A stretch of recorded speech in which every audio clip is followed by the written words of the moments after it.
लोहार रांची झारखंड। यीशु सहाय, अपना हाथ हिला के दिखा दीजिए।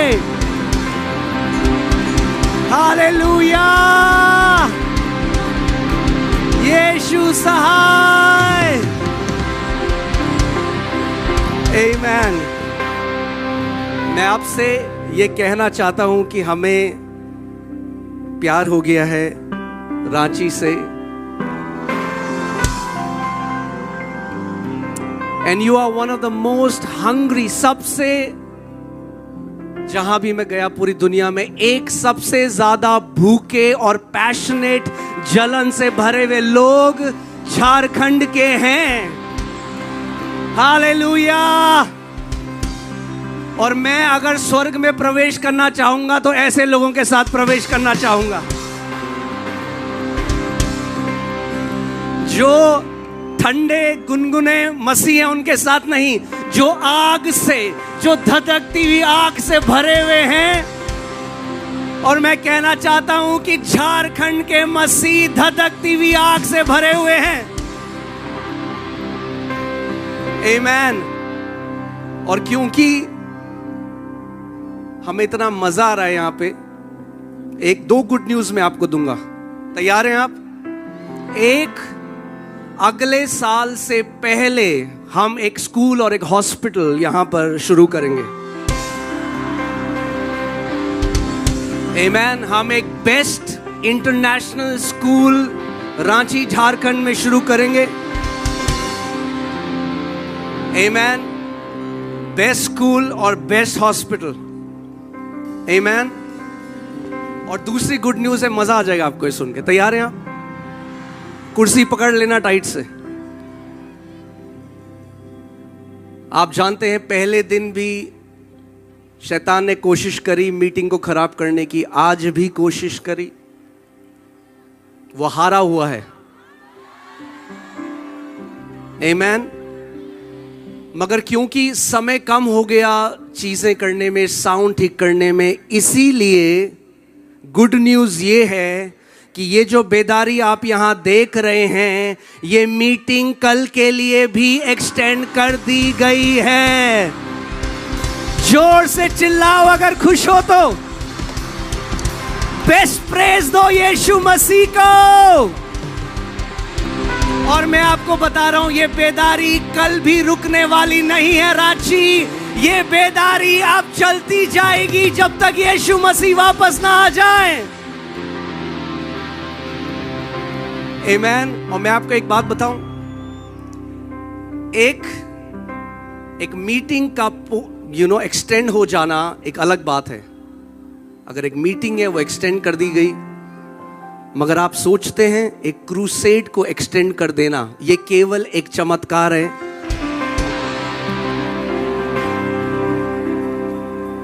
और मैं आपको बता रहा हूं, आज मैं परमेश्वर के जो आदरणीय दास हैं, यहाँ के बिशप्स हैं, जो पास्टर्स हैं, मैं उनके साथ मिला और इतना अच्छा हमें लगा। मैं आपको बता रहा हूं, जो परमेश्वर झारखंड में करने वाला है, पूरी दुनिया देखेगी उसको।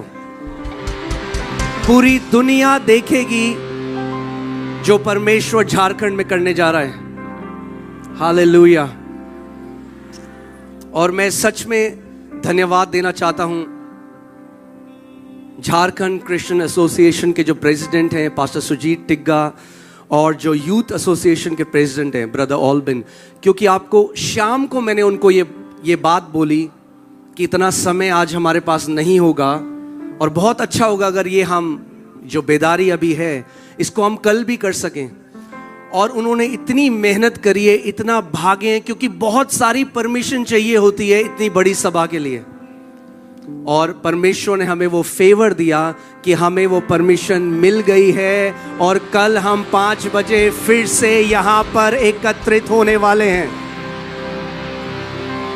मुझे आपकी आवाज नहीं आ रही? अगर खुश हो तो जितना जोर से चिल्ला सकते हो चिल्ला के दिखाओ। बोलो यीशु मसीह की।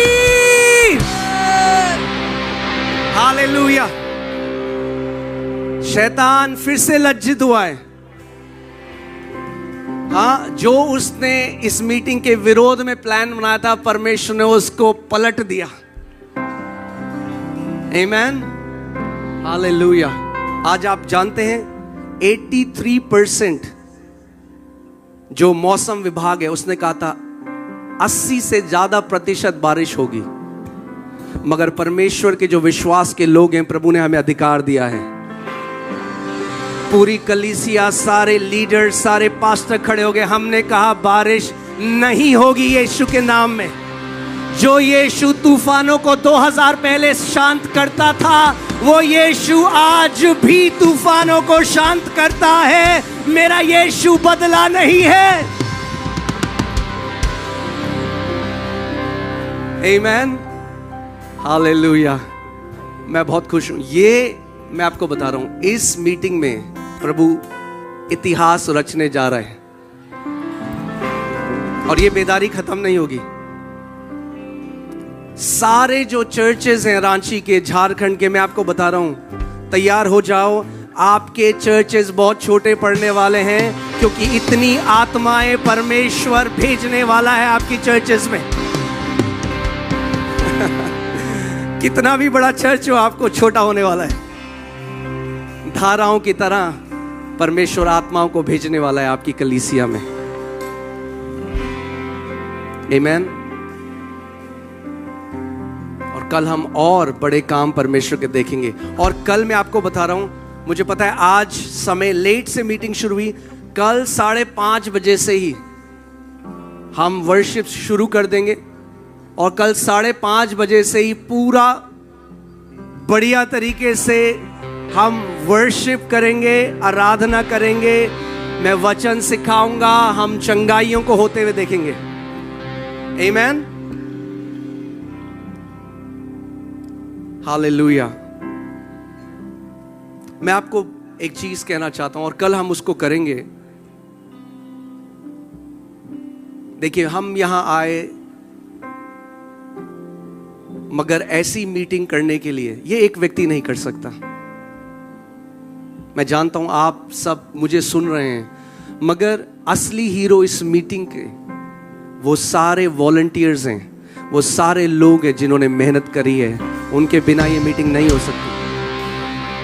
एक बेस्ट तालियां दो उन सब लोगों को जिन्होंने मेहनत करी, जिनकी मेहनत के बिना ये मीटिंग संभव नहीं थी।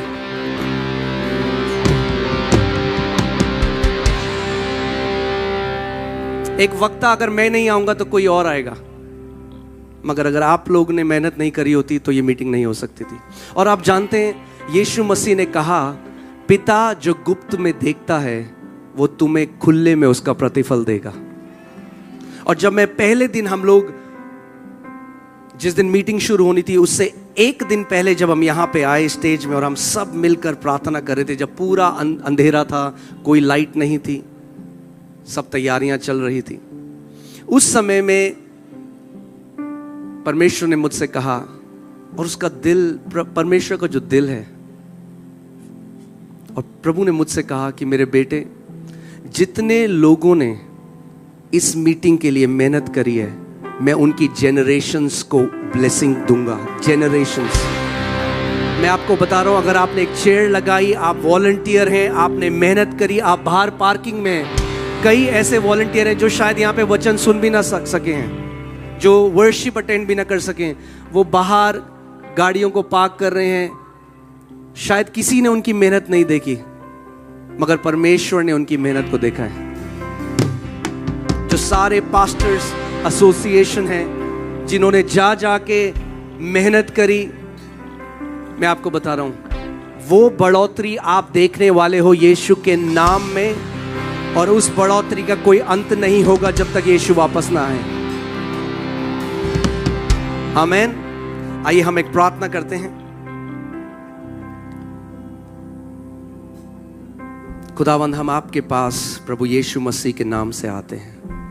आप एक अच्छे पिता हैं। आपने आज तक कभी भी हमारा ना बुरा सोचा है, ना आप सोचेंगे।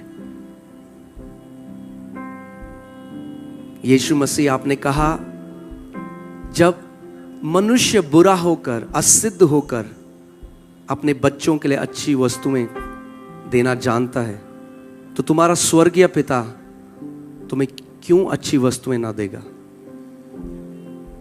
आप एक अच्छे पिता हैं प्रभु। आप हर एक व्यक्ति को नाम से जानते हैं जो यहां पर बैठा है। आपकी नजर में सारे जो लोग यहां पर है, जो सारी भीड़ है, आपकी नजर में कोई बड़ा कोई छोटा नहीं। आपकी नजर में सारे आपके बेटे बेटियां बराबर हैं और आप सबसे बेइंतहा मोहब्बत करते हैं। परमेश्वर पिता, मैं प्रार्थना करता हूं कि हमें आप जैसा प्रेम करना सिखाएं, हमें दया दिखाना सिखाएं। होने दे कि सच में ये दुनिया देख सके कि यीशु मसीह के पीछे चलने का महत्व और कैसा दिखता है जो लोग यीशु के दीवाने, जो उससे प्यार करने वाले हैं। प्रभु, इस मीटिंग से तेरी महिमा हो और केवल तेरी महिमा हो यीशु। होने दे इस मीटिंग से लाखों वो लोग जो सत्य को तलाश रहे हैं, जो ढूंढ रहे हैं, जो भटक रहे हैं, वो सत्य को जाने कि यीशु मसीह आप कोई धर्म नहीं, आप किसी समुदाय के ईश्वर नहीं, मगर आप परमेश्वर के वो मेमने हैं जिसने अपना बलिदान पूरी मानव जाति के लिए किया। हम आपके नाम को उठाते हैं परमेश्वर, हम आपको धन्यवाद करते हैं। आप ही ने हमें बुलाया है नाम लेकर। यीशु, आपने कहा जब तक मैं तुम्हें ना बुलाऊं तुम मेरे पास नहीं आ सकते। वो बड़ी महिमा जो हमारे ऊपर हुई है प्रभु, कि हम तेरे नाम को जानने पाए, हम तुझे कोटि कोटि करोड़ों बार धन्यवाद कहते हैं। तो जीवित परमेश्वर है, सारे आदर और महिमा के योग्य है, अपने लोगों की स्तुतियों पे विराजमान है। हम तेरी स्तुति करते हैं। आइए हम सब अपने हाथों को उठाएं और बोले, आज प्रभु तू मुझसे बात कर। मैं तेरी आवाज को सुनना चाहता हूं, मैं तेरे डील डॉल में बढ़ना चाहता हूं। मुझे धर्म की आत्मा से निकाल दे प्रभु, मुझे रीति रिवाजों से निकाल दे प्रभु। मैं सच में यीशु तेरी तरह चलना चाहता हूं, बोलना चाहता हूं, सोचना चाहता हूं। होने दे कि जब लोग मुझे देखें यीशु, तो तू लोगों को मुझ में दिखाई दे प्रभु, यीशु मसीह के नाम में। और कलीसिया ने कहा आमीन। अपोस्टल जी, एक बहुत ही मार्वलस गवाही है हमारे बीच में इस परिवार की, जिनकी बेटी को डाउन सिंड्रोम कहा था डॉक्टर ने, और कहा था वो जिंदगी में कभी नहीं चल पाएगी, लेकिन परमेश्वर ने एक चमत्कार कर दिया इस घर के लिए। हालेलुया। सो डॉक्टर ने कहा था ये चल नहीं पाएगी, बिल्कुल नहीं चल पाएगी बोले थे। तो ये कितने साल की है? ये 5 ईयर ओल्ड है। तो 5 साल से कभी चली नहीं? नहीं, बस अभी कुछ महीनों से चलने लगी है। क्या, कैसे, क्या हुआ? ये हुआ ये कि हम आपके FLG चर्च में वहाँ से जुड़े, वहाँ प्रार्थना करवाना शुरू किए। तो वहाँ एक सिस्टर ने हमको बोला परमेश्वर का धन्यवाद करिए और आपके कोड़े खाने से मेरी बेटी चंगाई मिलेगी, वो चलने लगेगी, विश्वास रखिए आपके की बेटी को नया जीवन मिलेगा। और बोले दोनों माता पिता ये चीज़ कंटिन्यू रखिएगा। और हम लोग बोलना शुरू किए। फर्स्ट दिन अपने पैर को जमीन पे रख के ये बैलेंस बनाई। हालेलुया। कुछ दिन के बाद फिर थोड़ा पैर पकड़ पकड़ के बढ़ाई और अब चल रही है। फिर उसके बाद पूरे दौड़ने लगी। हालेलुया। एक बड़ी महिमा यीशु मसीह को दिए। हालेलुया। मेरा यीशु महान है। जो मनुष्य के लिए असंभव है वो परमेश्वर के लिए संभव है। अपोस्टल जी, डॉक्टर ने ये कहा था कि इस बच्ची के शरीर के अंग कभी डेवलप नहीं होंगे, और कहा था ये 13 साल की उम्र से ऊपर नहीं जी पाएगी, कभी चल नहीं पाएगी। और इनकी मम्मी बता रही थी ये खाना नहीं खा पाती थी, टॉन्सिल्स हो जाते थे, सांस की बीमारी परेशानी थी। ऐसी इतनी सारी बीमारियों के बीच में परमेश्वर ने सच में एक अद्भुत चमत्कार इनके लिए किया है, इस बच्चे के लिए किया है। हालेलुया।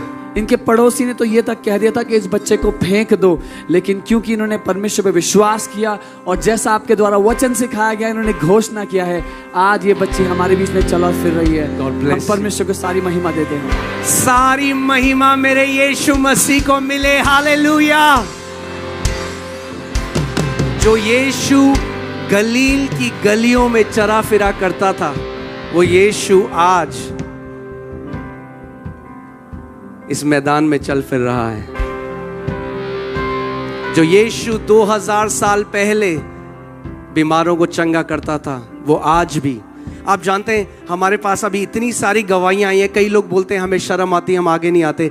कल भी हजारों की तादाद में लोग चंगे हुए हैं और आज भी हजारों की तादाद में यीशु मसीह लोगों को चंगा करेगा, क्योंकि वो जीवित परमेश्वर है। आमीन, हालेलुया। कितने लोग तैयार हैं? मैं थोड़ा सा वचन, आज हमारे पास फिर से समय नहीं है, कल मैं आपको ज्यादा टीचिंग दूंगा। आपको पता है मुझे बहुत प्रेम है वचन को सिखाने से। आमीन। चंगाई प्रभु यीशु मसीह करता है, मगर चिन्ह और चमत्कार हमारी नींव नहीं, हमारी नींव परमेश्वर का जीवता वचन है। आमीन। क्योंकि हम चिन्ह और चमत्कारों के पीछे नहीं, उसका वचन मरकुस 16:17 में कहता है कि विश्वासियों के ये चिन्ह, इंग्लिश में लिखा है These signs will follow the believers, यानी जो विश्वास करने वाले हैं ये चिन्ह और चमत्कार उनके पीछे जाएंगे। हम चिन्ह और चमत्कारों के पीछे नहीं जाएंगे, चिन्ह और चमत्कार हमारे पीछे जाएंगे। हम यीशु के पीछे जाएंगे, हम उसके वचन के पीछे जाएंगे। मैं आपको जल्दी से सिखाना चाहता हूं कि कैसे वचन का इस्तेमाल करके आप किसी भी बीमारी से बाहर आ सकते हो। आप डिप्रेशन से बाहर आ सकते हो, आप कंगाली से बाहर आ सकते हो, क्योंकि परमेश्वर ने हमें अपना वचन दिया है और हमें उसके वचन को भेजना सीखना है। आमीन। और कैसे उसके वचन से आप शैतान को हरा सकते हो और कैसे उसके वचन से आप एक जय का जीवन जी सकते हो। कितने लोग सीखना चाहते हैं? आप जानते हैं, जब मैंने प्रभु को पाया, जब मैंने उद्धार को पाया, तो मैं कलीसिया जाने लगा, मैंने यीशु को जान लिया। मगर सबसे पहले मैंने क्या सीखा? आप जानते हैं, मैंने एक नई भाषा सीखी और उसको बोलते हैं क्रिश्चियनीज। क्या सीखी? क्रिश्चियनीज। जैसे चाइनीज, जो चाइना में होते हैं वो बोलते हैं चाइनीज, जो जापान में होते हैं वो बोलते हैं जापानीज, तो जो क्रिश्चियन होते हैं वो बोलते हैं क्रिश्चियनीज। तो मैंने जाके क्या सीखा? सबसे पहले जय मसीह की, हालेलुया, प्रेज द लॉर्ड, और वो अच्छा है। मगर मैंने वचन का, क्योंकि मेरे पास प्रकाशन नहीं था, जय मसीह की बोलना तो सीख गया, जय मसीह की। मगर जय मसीह की तब होती है, केवल तब नहीं जब आप मुंह से जय मसीह की बोलते हैं। मसीह की जय तब होती है आपके जीवन में जब आप एक जयवंत जीवन जीना शुरू कर देते हैं। और मैं कलीसिया जाता था, संडे को आराधना करता था, मगर मंडे से मतलब सोमवार से शनिवार तक, मंडे से सैटरडे तक मैं एक हारा हुआ जीवन जीता था। डिप्रेशन में था, बीमारी में था, तनाव में था, कर्जों में था। और मैंने एक दिन परमेश्वर से पूछा, मैंने कहा प्रभु ऐसा क्यों है कि ज्यादातर लोग जो कलीसिया में वो आज भी एक जयवंत जीवन नहीं जी रहे, जबकि तेरे वचन में लिखा है जितने भी जो लोग हैं जो परमेश्वर से उत्पन्न हुए हैं वे संसार पर जय प्राप्त करते हैं। मैंने कहा प्रभु ऐसा क्यों है? तो प्रभु ने मुझे सिखाया, ऐसा इसीलिए है क्योंकि मेरा वचन उनके अंदर नहीं है। कई बारी हम रीति रिवाजों में फंस सकते हैं। हाँ, कई मसीह लोग हैं जो 3 इंजेक्शन लगवाते हैं साल में, ECG, Easter, Christmas, good Friday, वो तीनों दिन मिले 3 दिन आपको वो कलीसिया में मिलेंगे, ईस्टर में, क्रिसमस में, गुड फ्राइडे में। नहीं, पहले की कलीसिया ऐसे नहीं थी। बाइबल बताती है वे प्रतिदिन मिलते थे, प्रार्थना में बने रहते थे और साथ में परमेश्वर की शिक्षा में बढ़ते थे।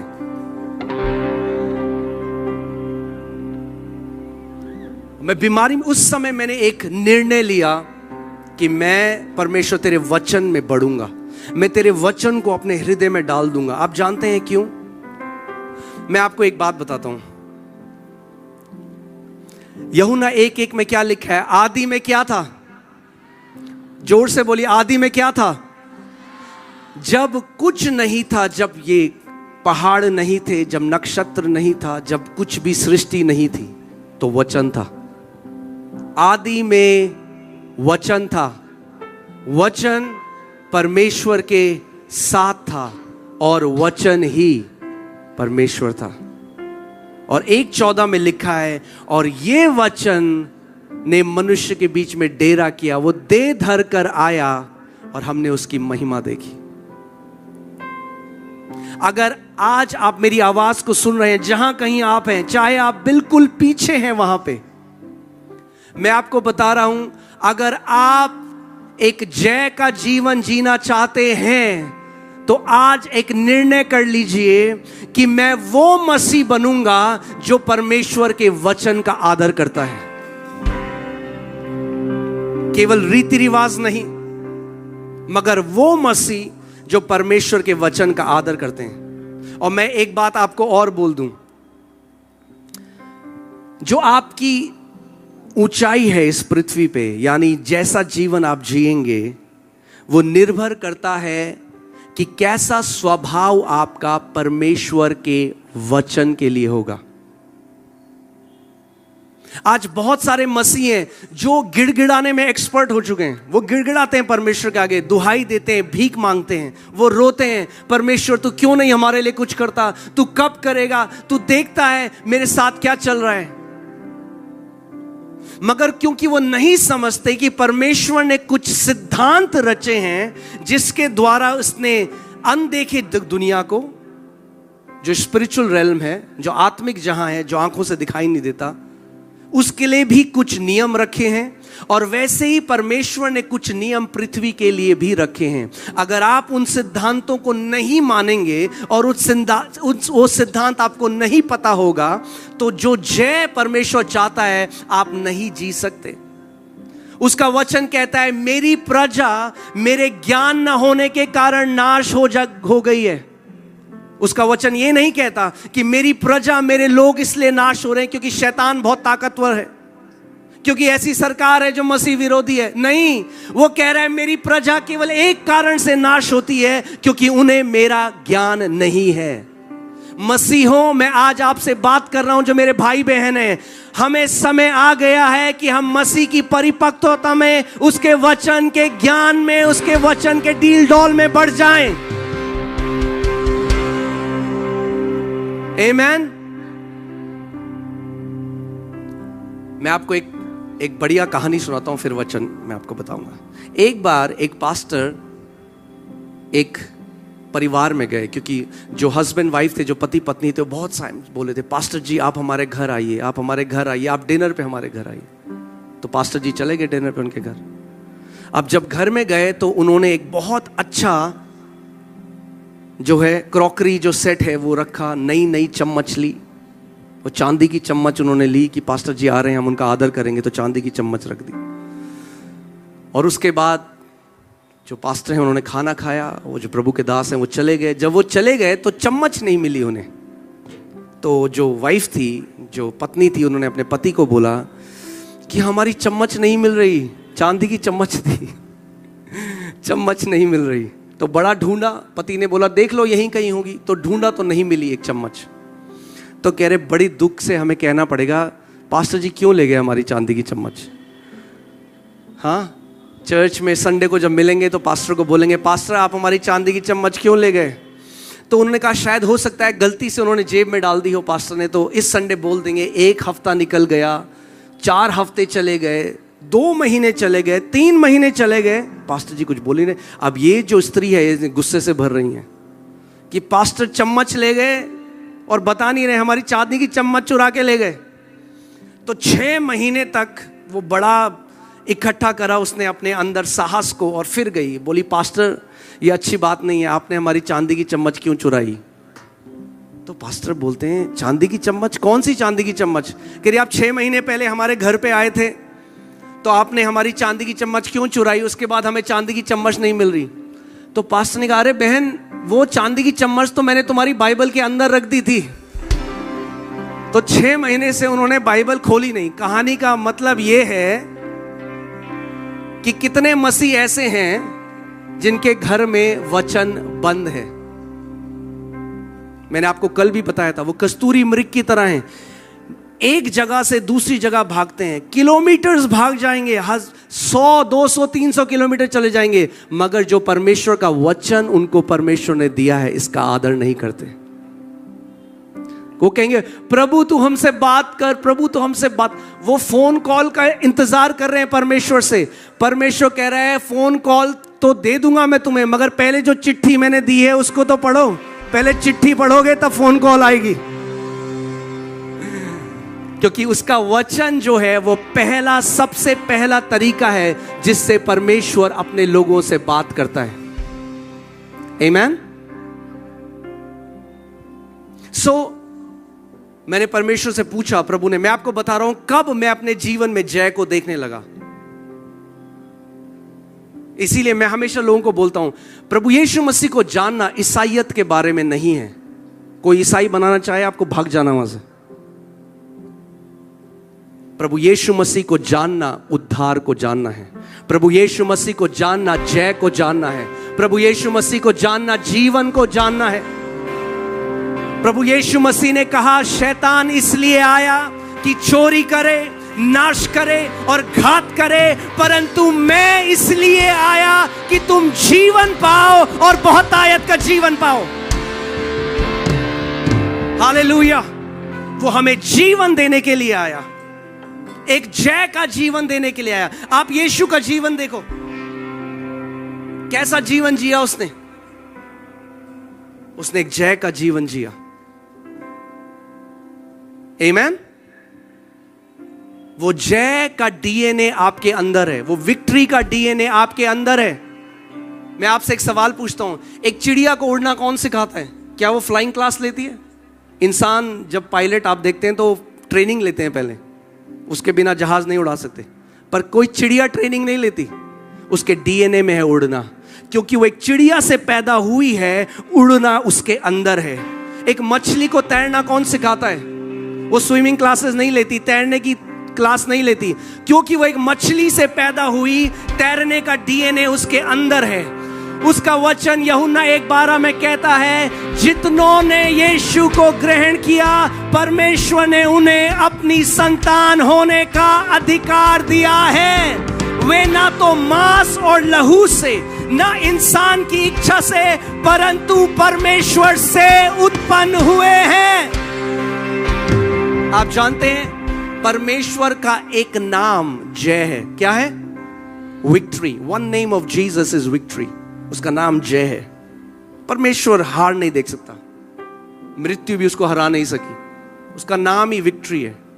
तो अगर परमेश्वर जय है और आप उस परमेश्वर से उत्पन्न हुए, तो जैसे चिड़िया से जो पैदा हुआ वो उड़ सकता है, वैसे ही क्योंकि आप परमेश्वर से उत्पन्न हुए तो जय का डीएनए आपके अंदर है। ऐसी कोई दुष्ट आत्मा नहीं जिसको आप कुचल ना सको, ऐसा कोई पहाड़ नहीं जिसको आप उखाड़ ना सको, ऐसी कोई बुरी लत नहीं जिसके ऊपर आप जय ना पा सको।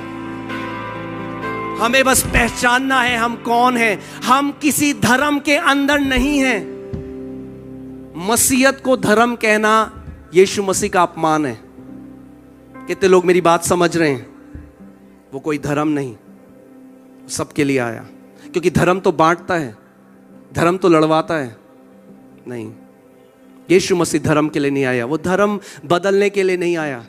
उसने कहा जिसको पुत्र ने सच में आजाद किया है वो आजाद है।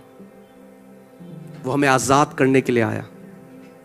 तो मुझे परमेश्वर ने सिखाया, क्योंकि मैंने आपको बताया मैं कलीसिया गया, सारी चीजें सीख गया। Hallelujah, God is good all the time God is good. वो सारी चीजें सीख गया, गाने भी सीख गया, सारे मसीह गीत में गाने लगा, मगर जय में नहीं जी रहा था। डिप्रेस था, बीमार था, जीवन वैसा ही था। तब प्रभु ने मुझे ये चीज सिखाई कि कैसे जय आपको लेनी सीखनी पड़ेगी उसके वचन के द्वारा।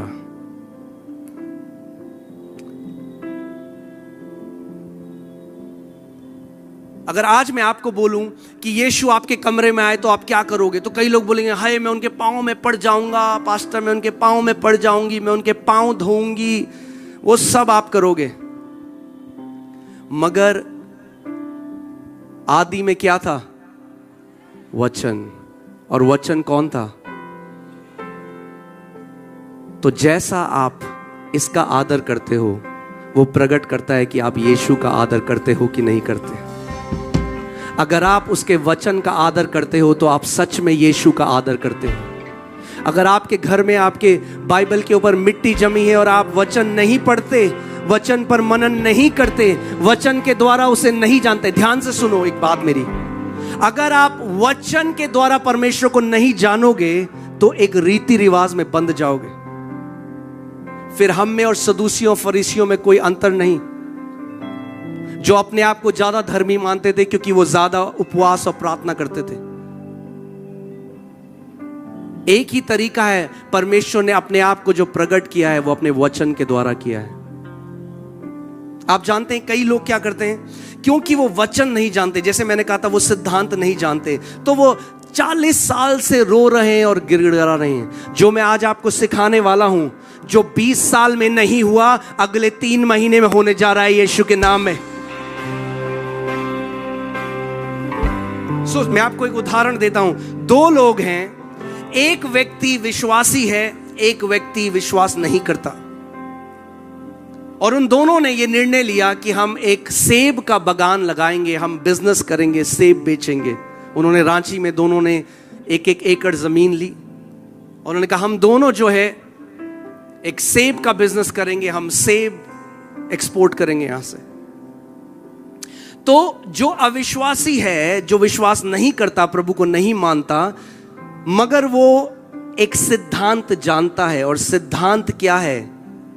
बोना और कटनी करना, सोइंग एंड रीपिंग। और वो जानता है अगर मुझे सेब चाहिए तो मुझे सेब के बीज बोने पड़ेंगे।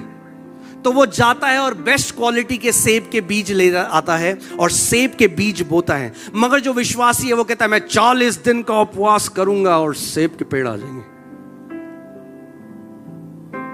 अब मैं आपसे पूछता हूं, अब 40 दिन हो गए, तो जो अविश्वासी था उसके खेत में थोड़े थोड़े अंकुर आने लगे, जो विश्वासी है वहां भूमि वैसी ही है। 6 महीने हो गए, 1 साल हो गया और फल नहीं आया कोई। अब वो गुस्सा कर रहा है, कह रहा प्रभु तूने उसको तो सेब दे दिए, तूने मुझे सेब क्यों नहीं दिए? कई बारी हम ऐसा करते हैं क्योंकि हम में उसका ज्ञान नहीं है। कई लोग हैं जो परमेश्वर के सामने गिड़गिड़ा रहे हैं और एक कटनी के लिए प्रार्थना कर रहे हैं, जबकि उन्होंने कोई बीज नहीं बोया है।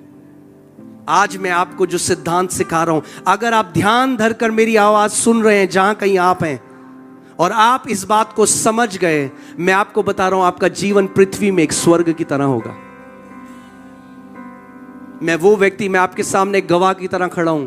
19 साल में मुझे दिमागी बीमारी हुई और आज मैं एक ऐसा जीवन जी रहा हूं जो ब्लेस्ड है, जो मेरा जीवन ऐसा है जैसे स्वर्ग हो पृथ्वी पे। क्यों? क्योंकि मैंने उसके वचन को आदर करना। जो लोग परमेश्वर के वचन का आदर करते हैं, परमेश्वर उनका आदर करता है। जो लोग उसके वचन का आदर करते हैं, परमेश्वर उन्हें महान चोटियों में बिठाता है। हालेलुया।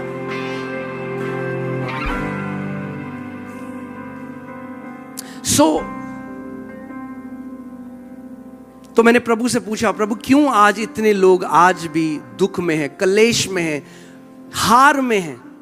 दुष्ट आत्माएं उन्हें सता रही हैं, उनके रिश्ते सही नहीं है, कलेश उनके घरों में है।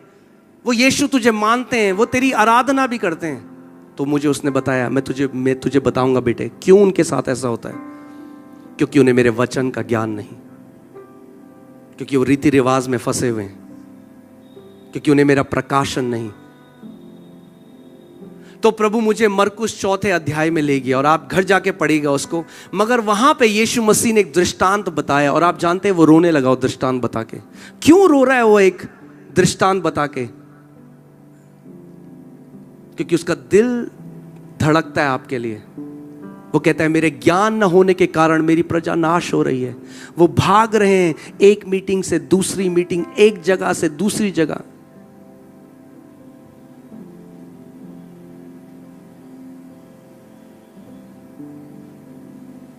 कोई बोले आपसे कि आप प्रार्थना करो, इतने रुपए लूंगा, आप चले जाते हो उसके पास। कोई तेल बेचे, आप पैसे दे देते हो। अरे परमेश्वर का वरदान कभी बेचा नहीं जा सकता। आप सुन रहे हैं मैंने क्या कहा? परमेश्वर का वरदान बेचा नहीं जा सकता। परमेश्वर बिजनेसमैन नहीं है। उसने कहा सेत मेत में तुम्हें दिया गया है, freely you have received freely give. मुफ्त में मैंने तुम्हें दिया है, मुफ्त में तुम भी औरों को दो। क्यों आज ऐसे मसीह हैं? वो भाग जाते हैं हर जगह। क्यों? क्योंकि इन्हें वचन का ज्ञान नहीं।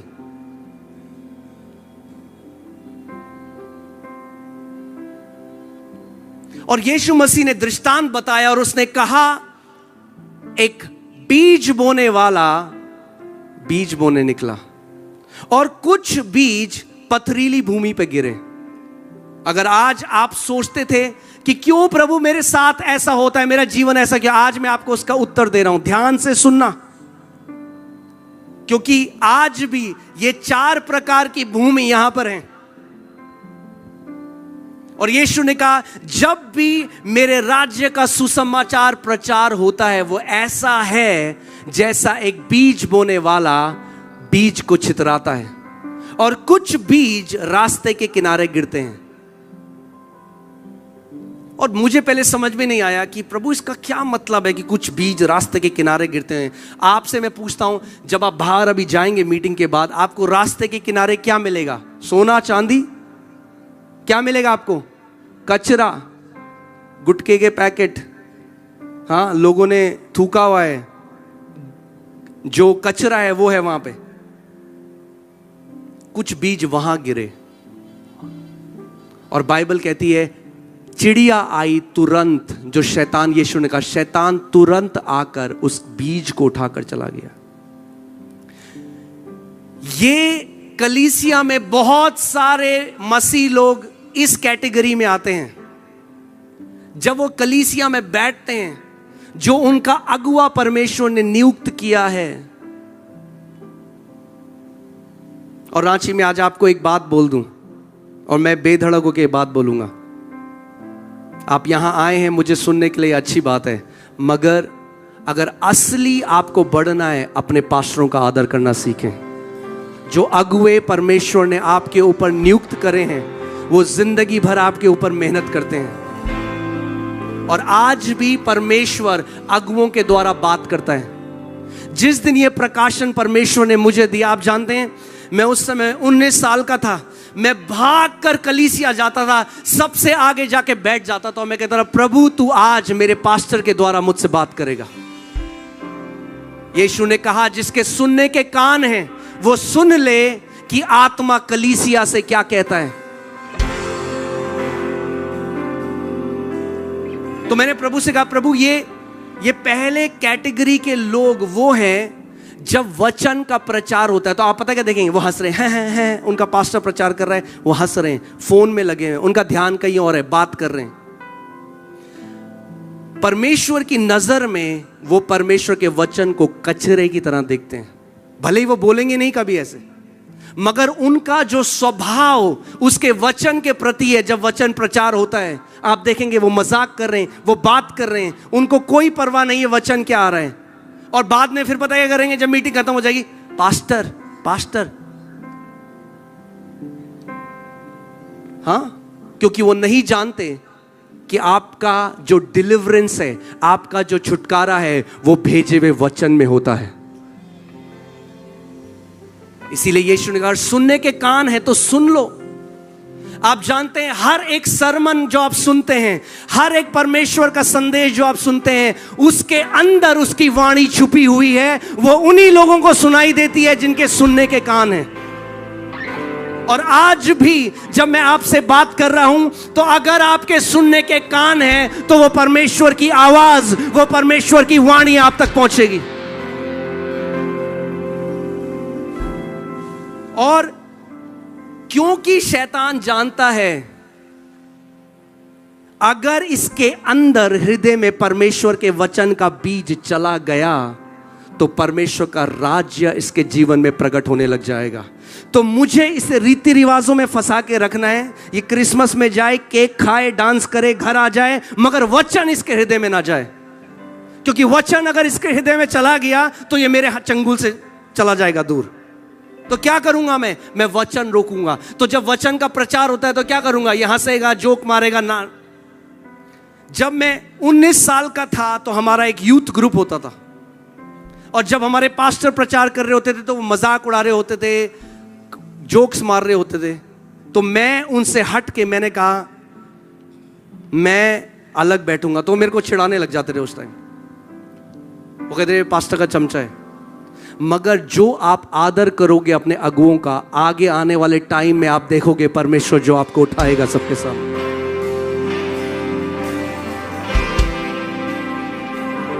आमेन। सो अगर आप जय जीना चाहते हो, ध्यान से सुनो। कई लोग कहते हैं पास्टर जी हमारे ऊपर सर पे हाथ रख दो, हम आत्मा में बढ़ना चाहते हैं। अरे आत्मिक ग्रोथ हाथ रख के नहीं आती। मुझे पता है मैं बहुत अलग बात कह रहा हूं, कई लोग कहेंगे ये क्या बोल रहे हैं। आप सोचो कोई स्त्री अपने बेटे को लेकर आए और बोले पास्टर मेरा बेटा 8 साल का है, इसके सर पे हाथ रख दो, ये 20 साल का हो जाए।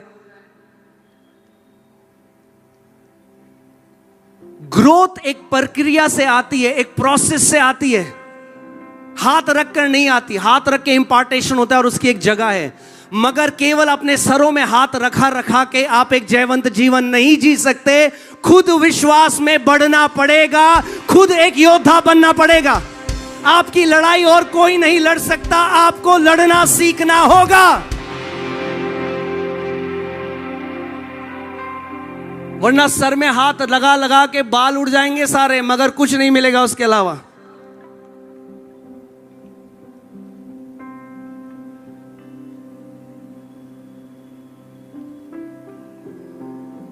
हर एक परमेश्वर का जो दास है उसको परमेश्वर ने इसीलिए नियुक्त किया है कि वो उसके वचन को बता सके। कोई भी परमेश्वर का दास आपका उत्तर नहीं है। मैं आपका उत्तर नहीं, जो वचन मैं दूंगा आपको उसमें आपका उत्तर है, उसमें आपकी जय है, उसमें आपकी चंगाई है, उसमें आपका छुटकारा है, उसमें आपका ब्रेक थ्रू है।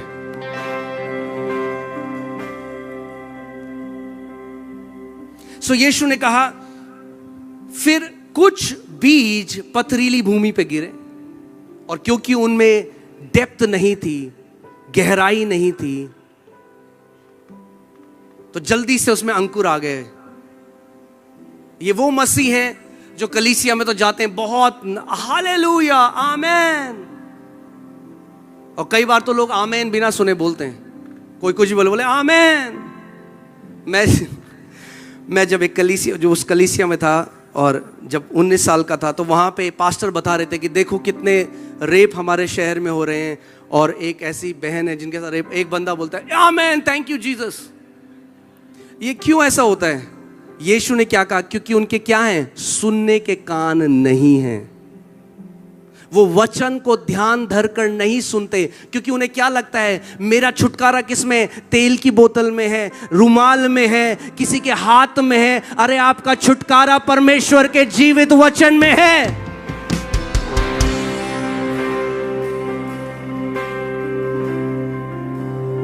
वरना भटकते रहोगे आप कस्तूरी मृग की तरह पूरे जीवन भर, और सोचोगे यीशु तूने मेरे लिए क्यों नहीं किया।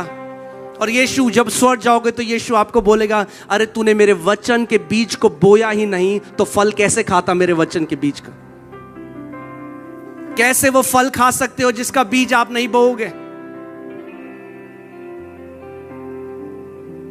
मैं आपको बताता हूं परमेश्वर का वचन कितना पावरफुल है। मूसा एक व्यक्ति था जिसका परमेश्वर के साथ सामने आमना सामना था।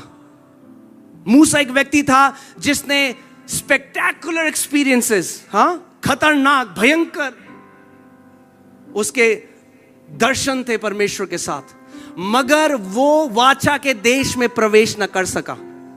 और फिर परमेश्वर ने यहोशू को चुना, और यहोशू को एक पूरी जाति को, एक जनरेशन को लेकर, एक पीढ़ी को लेकर अब वाचा के देश में प्रवेश करना है।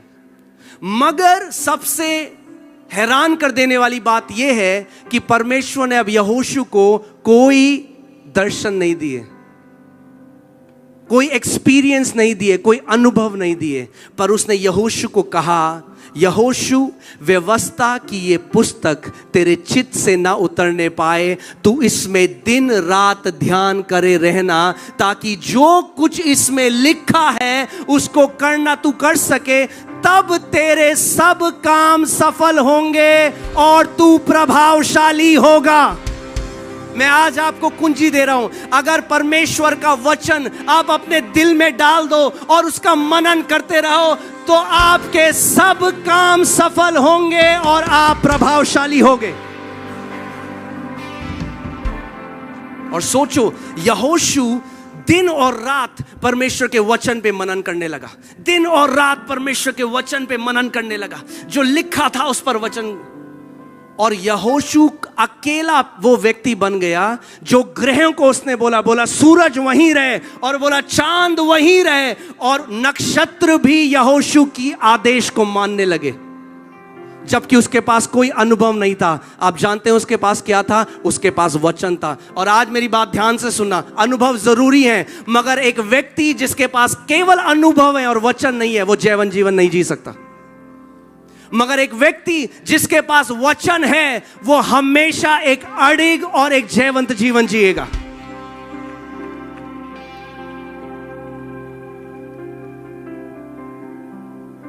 और आज मैं आपको बता रहा हूं, मैं आपको 100% गारंटी दे रहा हूं, हालेलुया, मनी बैक गारंटी।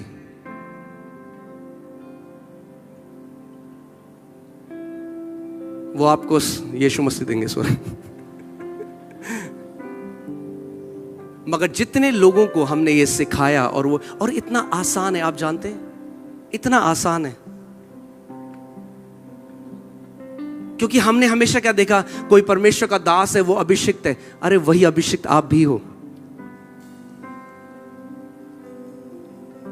जो परमेश्वर ने अपने दासों को नियुक्त किया है, उनका मेन काम क्या है कि वो लोगों को परमेश्वर का वचन सिखा सकें जिसमें जीवन है। अगर आपने उसके वचन का प्रगटीकरण पा लिया, उसको ग्रहण कर लिया, फिर शैतान बांध नहीं पाएगा आपको। अगर एक बार बीज भूमि में चला गया तो बाइबल कहती है पहले अंकुर आएगा, फिर बाल आएगा, फिर उसके बाद फल आने लग जाएगा। कितने लोग चाहते हैं आपका घर स्वर्गदूतों से भरा रहे? मुझे हाथ दिखाओ। ओके, मैं आपको शॉर्ट एक चीज सिखा रहा हूं जो वचन से है, जो मेरे साथ हुई। मैं आपको आज एक गवाही बताता हूं। मेरे जो फादर इन लॉ है, मेरे जो ससुर हैं, उनको कैंसर हुआ लास्ट स्टेज का। वो प्रभु को नहीं मानते थे और उनको कैंसर हुआ, उनको पेट में दर्द हुआ। वो दिल्ली आए, जब डॉक्टर के पास गए, जब टेस्ट कराया तो पता चला कैंसर है। डॉक्टर ने कहा 3 महीने का समय है आपके पास। और मैं एक दिन अपने कमरे में गया, मैं प्रार्थना कर रहा था और मैं पिता से बोल रहा था। मैं कह रहा था, पिता इसका क्या उत्तर है, क्या मैं करूं? क्योंकि मैंने बहुत बार उन्हें वचन प्रचार करने की कोशिश की, मैंने यीशु के बारे में बताया, मगर आप जबरदस्ती नहीं कर सकते किसी के साथ। तो मैं परमेश्वर के पास गया, मैंने कहा प्रभु मैं क्या करूं?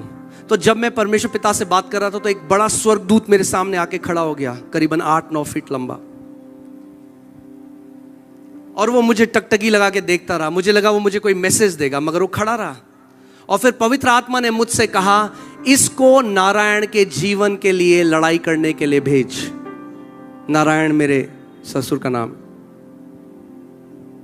मैंने प्रभु से कहा, मैंने कहा प्रभु मुझे नहीं पता कैसे मैं एक स्वर्गदूत को भेज दूं। प्रभु ने मुझे एक वचन दिया और बोला इस वचन की घोषणा कर। बस अगर आप वो रेडी रखें। प्रभु ने मुझे कहा इस वचन की घोषणा कर। तो जैसे ही मैंने सुना जो पवित्र आत्मा ने कहा और मैंने उसकी घोषणा करी, अचानक वो स्वर्गदूत वहां से गायब हो गया कमरे से। और उस हफ्ते मैं अपने जो पिता है, मेरे ससुर है, उनको ले गया पीईटी स्कैन कराने कैंसर का। उससे पता लगता है कि कैंसर कितना फैल गया शरीर में। और वो स्कैन कराया और डॉक्टर का अगले हफ्ते कुछ दिन बाद मुझे फ़ोन आया और बोला मेरे दफ्तर में आओ जल्दी, बहुत अर्जेंट है। अब मुझे लगा पता नहीं क्या हुआ, मैं भाग के उनके पास गया और जब मैं गया तो वो डॉक्टर ने बोला 40 साल, इतने साल जो मैं डॉक्टरी कर रहा हूँ, 40 साल से ज़्यादा, मैंने आज तक ये नहीं देखा मगर आपके ससुर के शरीर में एक ट्रेस कैंसर का नहीं है।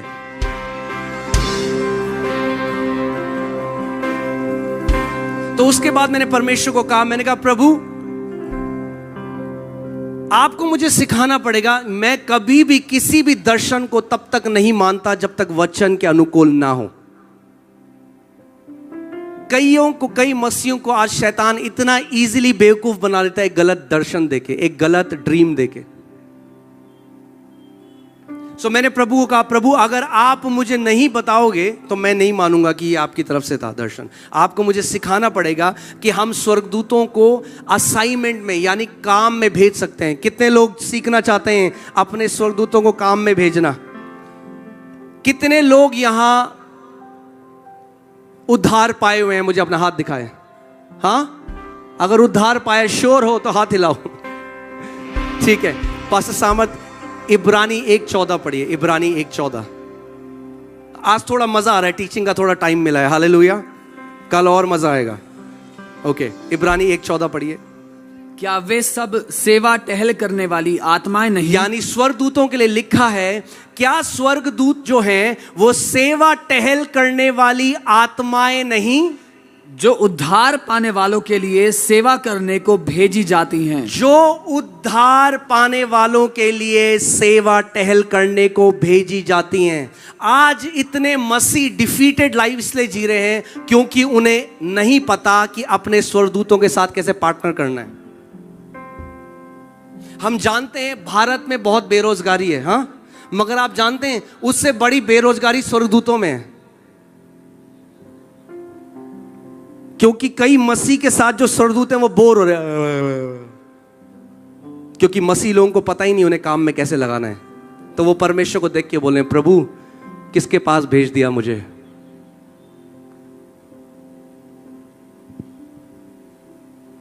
क्योंकि ज्यादातर लोग जो प्रार्थना कर रहे हैं उसमें शिकायत कर रहे हैं, प्रभु तू क्यों नहीं देखता, प्रभु तू क्यों नहीं कर रहा, प्रभु कब करेगा?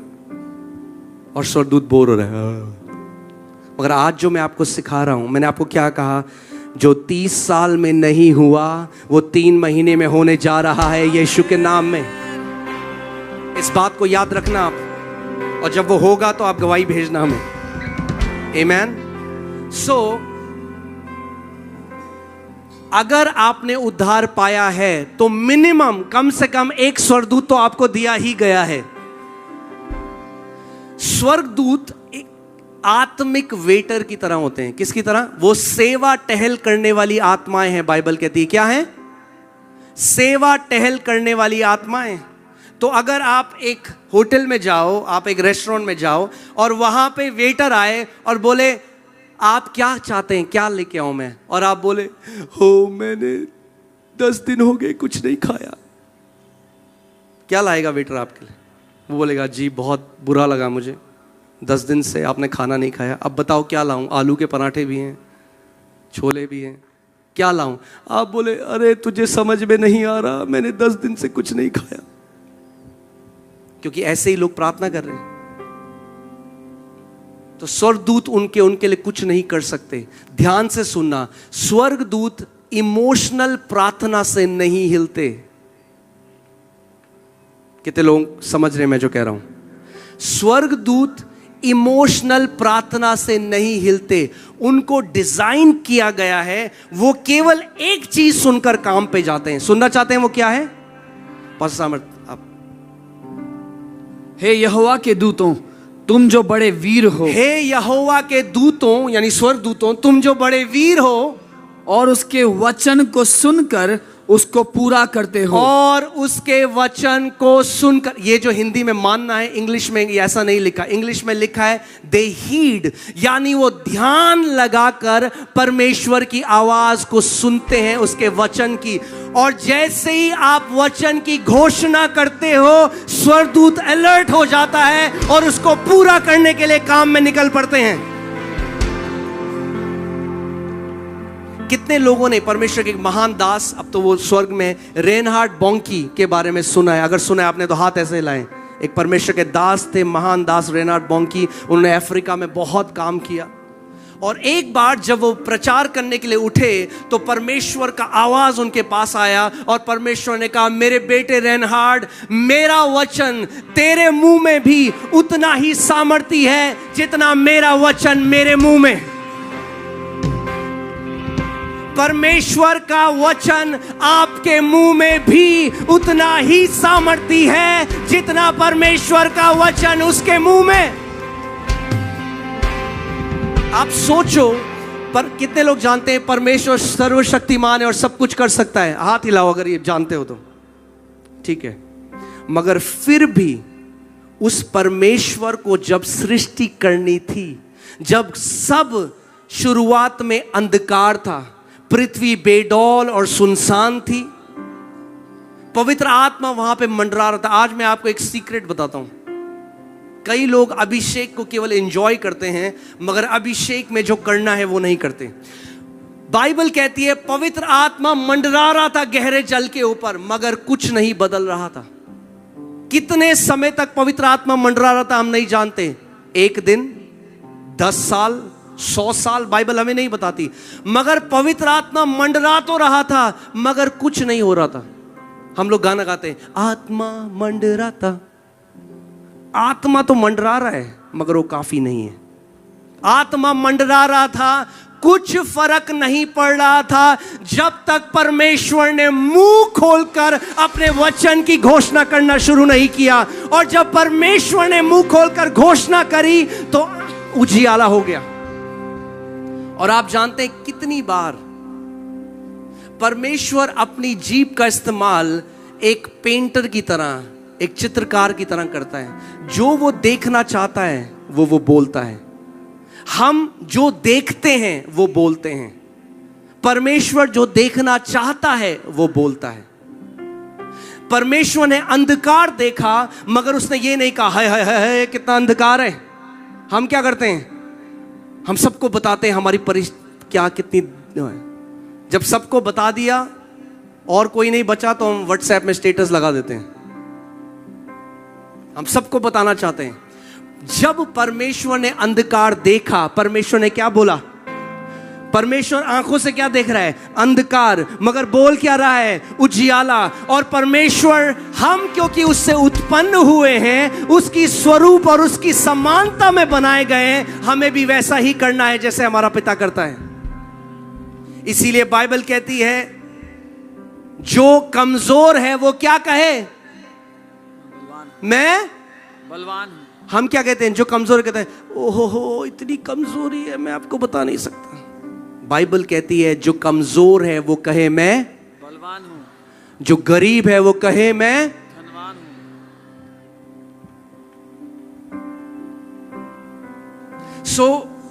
जो स्वर्गदूत हैं उसके वचन की ध्वनि को सुनकर उसको पूरा करने निकल जाते हैं। आज मैं आपको एक सीक्रेट बताता हूं। केवल क्योंकि बाइबल में वो लिखा गया है इसका मतलब ये नहीं है कि अपने आप से आपके जीवन में पूरा हो जाएगा। कई लोग कहते हैं भजन संहिता में तो लिखा है हमारे साथ कुछ गलत नहीं होगा, तो क्यों हुआ? क्या भजन संहिता आपने अपने लिए व्यक्तिगत करा? क्या भजन संहिता की घोषणा करना आपने करा? दाऊद क्या कहता है? मैं यहोवा के विषय मानूंगा दिल में नहीं, मैं यहोवा के विषय कहूंगा वो मेरा शरण स्थान और गढ़ है। सीक्रेट है वचन की घोषणा करने में। जिस वचन को, और आप जानते हैं जेनेसिस में जब आप पढ़ोगे, जेनेसिस 1 से, उत्पत्ति 1 से, परमेश्वर ने कहा और वैसा हो गया और वो अच्छा था। परमेश्वर ने कहा और वैसा हो गया और वो अच्छा था। परमेश्वर ने कहा 9 बार परमेश्वर को कहना पड़ा जब उसने मनुष्य बनाया, उससे पहले 9 बार परमेश्वर ने कहा जो वो देखना चाहता था। उससे पहले उसने कहा आप पहले घोषणा करोगे जो देखना चाहते हो, फिर इन आंखों से वो देखोगे, मगर पहले विश्वास से घोषणा करना पड़ेगा आपको।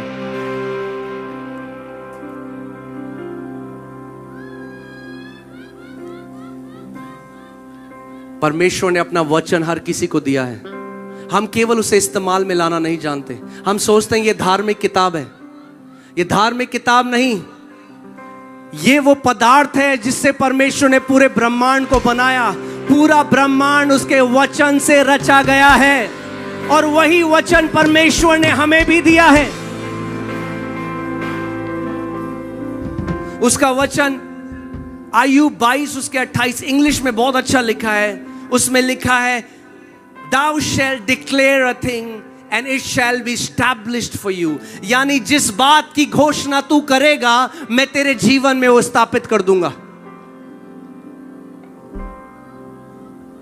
किस बात की घोषणा आप कर रहे हो?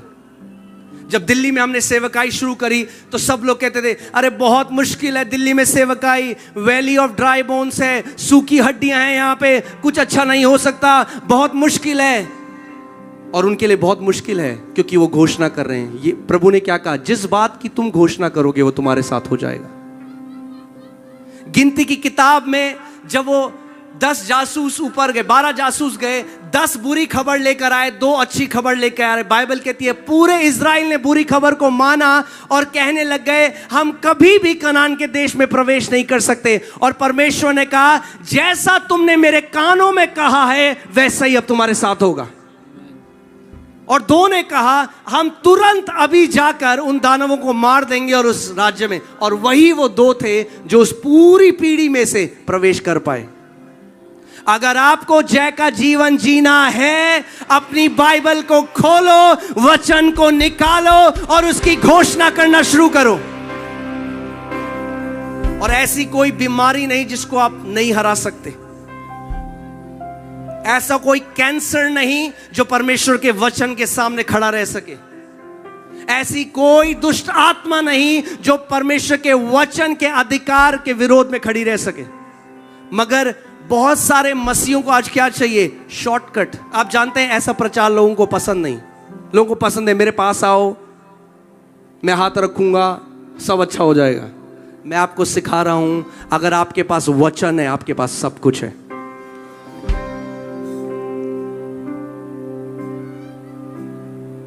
क्या हम वचन का आदर करते हैं? रांची झारखंड में आपको बता रहा हूं एक नई पीढ़ी खड़े होने वाली है जो वचन की घोषणा करने वाली पीढ़ी है और परमेश्वर महान चोटियों में उनको बिठा के रखेगा।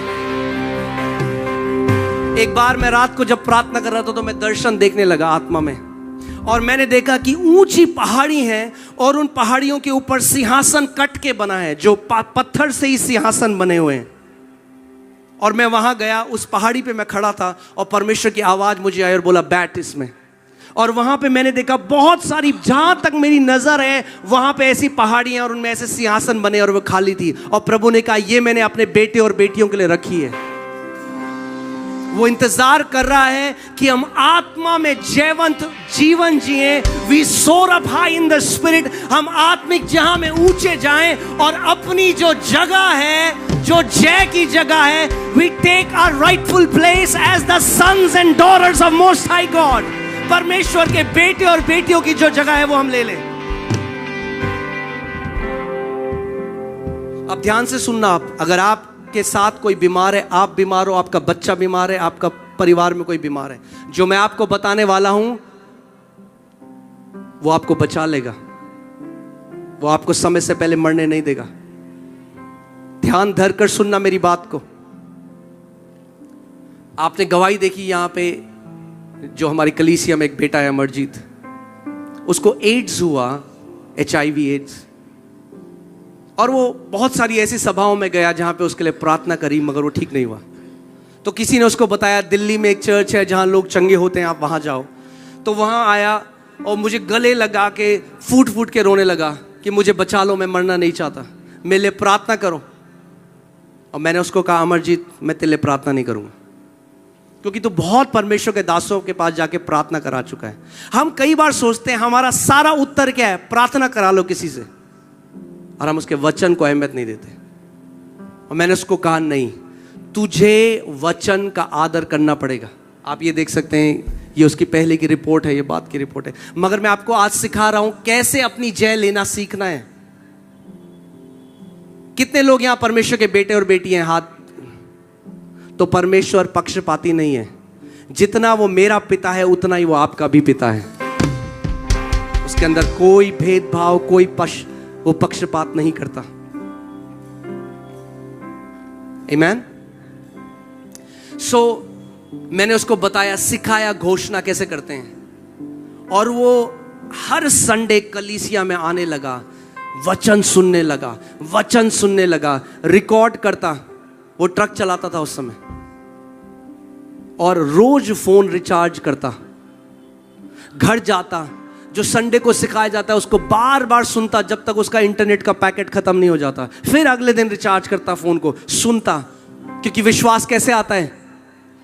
सुनने से। हम क्या कहते हैं? हमारे लिए प्रार्थना कर दो। परमेश्वर कह रहा नहीं, अगर जय का जीवन जीना है तो आपको जयवंत, आपको सीखना पड़ेगा अपने पिता से कैसे लेना है। आप जानते हैं जितने लोगों को यीशु मसीह ने चंगा किया बाइबल में, वो मसीह लोग नहीं थे। किसी के अंदर उसका आत्मा नहीं था, क्योंकि यीशु ने कहा जब तक मैं ना जाऊं पवित्र आत्मा नहीं आएगा। प्रेरितों के कार्य 2 अध्याय में पवित्र आत्मा उतरा और तब कलीसिया का जन्म हुआ।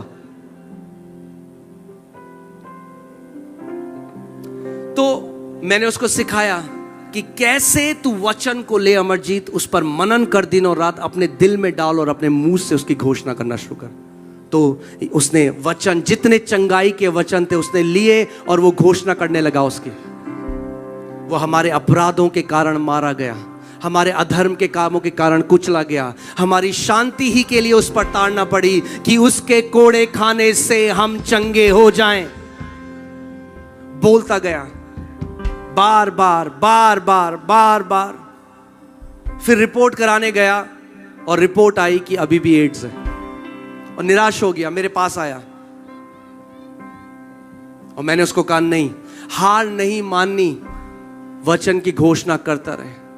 आप जानते हैं परमेश्वर का वचन कहता है कि मेरा वचन एक हथौड़े के समान है। कितने लोगों ने पढ़ा है? आपने देखा है कई जो मजदूर हैं जब वो पत्थर तोड़ते हैं, मुझे नहीं पता अगर आपने देखा है नहीं देखा, या जब दीवार तोड़ी जाती है तो एक हथौड़ा मारते हैं तो कई बार दीवार नहीं टूटती, और वो हथौड़ा मार रहा है, ऐसा लग रहा है कुछ भी नहीं हो रहा। 1 बार 2 बार 3 बार मारे जा रहा है, हल्के हल्के छोटी सी दरार आई, फिर वो दरार बढ़ती गई, फिर दरार बढ़ती गई, और एक बार एक हथौड़ा मारा और पूरी दीवार नीचे गिर गई। ऐसे ही है, जब आप वचन की घोषणा करते हो, उस बीमारी के ऊपर परमेश्वर का हथौड़ा पड़ रहा है। 1 बार 2 बार 3 बार आपको पता नहीं चल रहा है, मगर अंदर ही अंदर वो कैंसर नाश हो रहा है, अंदर ही अंदर वो बीमारी नाश हो रही है। और एक टाइम ऐसा आता है जब जड़ से परमेश्वर उस बीमारी को नाश कर देता है। बोलता गया, दूसरी बार गया, रिपोर्ट कराई, तब भी आया कोई फर्क नहीं है, HIV एड्स। फिर मेरे पास आया, मैंने नहीं, अगर लिखा है तो 100% होगा। और फिर उसने हार नहीं मानी, वचन की घोषणा करता रहा। फिर गया और रिपोर्ट कराई, और रिपोर्ट आई कोई HIV एड्स नहीं है, यीशु के कोड़े खाने से वो पूरा चंगा हो गया है। आमीन। क्योंकि जिस दिन आपने वचन से अपनी चंगाई लेना सीख लिया, उसके बाद खुद तो आप चंगे रहोगे ही, जाति जाति के लोगों को चंगा करोगे। मैं आपको एक कहानी बताता हूं, उसके बाद हम लोग प्रार्थना में जाएंगे, हमारे पास समय नहीं है ज्यादा। मगर एक परमेश्वर के दास हैं, वो एक जगह गए मीटिंग करने, और वहां पे जो पास्टर थे उस चर्च में, उन्होंने कहा कि हमारी चर्च में एक यूथ का लड़का है जो अपनी आखिरी सांसों के लिए लड़ रहा है, वो वेंटिलेटर में है, और सांस भी ऐसे लेता है, एक बार सांस लेता है, फिर 3-4 सेकंड तक उसकी सांस नहीं आती, फिर सांस छोड़ता है। और डॉक्टर कह रहे हैं कि अब मशीन बंद कर दें, क्योंकि वेंटिलेटर की वजह से वो सांस ले रहा है और वो बच नहीं सकता। उन्होंने कहा मेरे को जल्दी से वहां ले जाओ हॉस्पिटल में। तो हॉस्पिटल में ले गए, डॉक्टर ने कहा 2 मिनट है आपके पास। और वो जब अंदर गए, हम अगर होते तो हम क्या करते हैं? हम उसके लिए प्रार्थना करते। उन्होंने प्रार्थना नहीं करी, वहां पे उसकी वाइफ थी जो 19 साल की थी। वो दोनों बहुत यंग थे। वो 21 साल का था, उसकी वाइफ 19 साल की थी। उन्होंने उस 19 साल की जो उसकी बीवी थी उसके पास अपनी चेयर को लगाया और बोला, बेटा मेरे पास 2 मिनट हैं, ध्यान धर कर मेरी बात सुन, क्योंकि अगर तू वो मानेगी जो मैं तेरे को बता रहा हूं, तेरा पति मरेगा नहीं मगर जिएगा। और आज मैं आपको, अगर आप मेरी आवाज सुन रहे हैं, मैं आज आपको वो बताने आया हूं। मैं आपको वो चीज देने आया हूं जो कभी फेल नहीं हो सकती, जो परमेश्वर का जीवित वचन है। यीशु ने कहा, स्वर्ग और पृथ्वी टल जाएगा मगर मेरे मुख से निकले हुए वचन का एक बिंदु भी ना टलेगा। आप भजन संहिता 118 का 17वीं आयत लगाइए। उन्होंने उस बेटी को बोला, बेटी सुन, वचन में ये आयत लिखी है। आप एक बार पढ़िए। मैं ना मरूंगा, मैं ना मरूंगा, वरन जीवित रहूंगा, वरन जीवित रहूंगा, और परमेश्वर के कामों का वर्णन करता और रहूंगा। परमेश्वर के कामों का वर्णन करूंगा। आप ध्यान से सुनो। उन्होंने उस बेटी को बोला, ये वचन तुझे अपने लिए पर्सनलाइज करना है, इसको बोल, परमेश्वर तेरे वचन में लिखा है, मेरा पति ना मरेगा मगर जिएगा और तेरे कामों का वर्णन करेगा। और वैसे बोलने लगी, वो रो रही थी। तो उन्होंने कहा, बेटा मेरी बात ध्यान से सुन, अधिकार के साथ बोल, इसे बोल, मेरा पति ना मरेगा, वो जिएगा और परमेश्वर के कामों का वर्णन करेगा। वो बोलते, कह रहा फिर से बोल, फिर से बोल, फिर से बोल। जब तक 2 मिनट खत्म ना हो गए वो उससे दोहराते रहे और जाते जाते बोले, तब तक बोलना जब तक तेरे शरीर में जान है, और जब तू थक जाए तो सो जाना 2-3 घंटे, फिर खड़े होना, फिर घोषणा करना। और वो चले गए। अगले साल वो उस कलीसिया में दोबारा गए, और जब वहां गए तो वहां पास्टर ने कहा, वो जो लड़का वर्शिप लीड कर रहा है वो पहचाना आपने? उन्होंने कहा, नहीं, वो कौन है? कहा, वो वही लड़का है जो लास्ट ईयर वेंटिलेटर में मर रहा था, अब वो हमारी चर्च में वर्शिप लीडर है। तो उन्होंने कहा, मैं उसकी पत्नी से मिलना चाहता हूं। और उसकी पत्नी आई तो उन्होंने कहा, बेटा मैं जानना चाहता हूं तूने क्या किया जो मैंने तुझे बताया था। उन्होंने कहा, पास्टर जी आपने जैसे बोला था मैंने वैसे ही किया। मैंने हजारों बार इस बात की घोषणा करी, प्रभु तेरे वचन में लिखा है, मेरा पति न मरेगा मगर जिएगा और तेरे कामों का वर्णन करेगा। प्रभु मेरा पति न मरेगा मगर जिएगा और तेरे कामों का वर्णन करेगा। प्रभु मेरा पति न मरेगा मगर जिएगा और तेरे कामों का वर्णन। उन्होंने कहा, कितनी बार तूने बोला? कहा, तब तक बोला जब तक मेरे शरीर में जान थी, और फिर मैं सो जाती थी, फिर उठती, फिर बोलती। उन्होंने कहा, क्या तूने पहले दिन कोई बदलाव देखा? उसने कहा, कोई बदलाव नहीं देखा। वो फिर वैसे ही सांस ले रहा था। दूसरे दिन कोई बदलाव नहीं। कह रहे तीसरे दिन उसकी सांस नॉर्मल हो गई, वो नॉर्मल सांस लेने लगा, और 1 हफ्ते के बाद वो डिस्चार्ज हो गया, पूरा चंगा हो गया।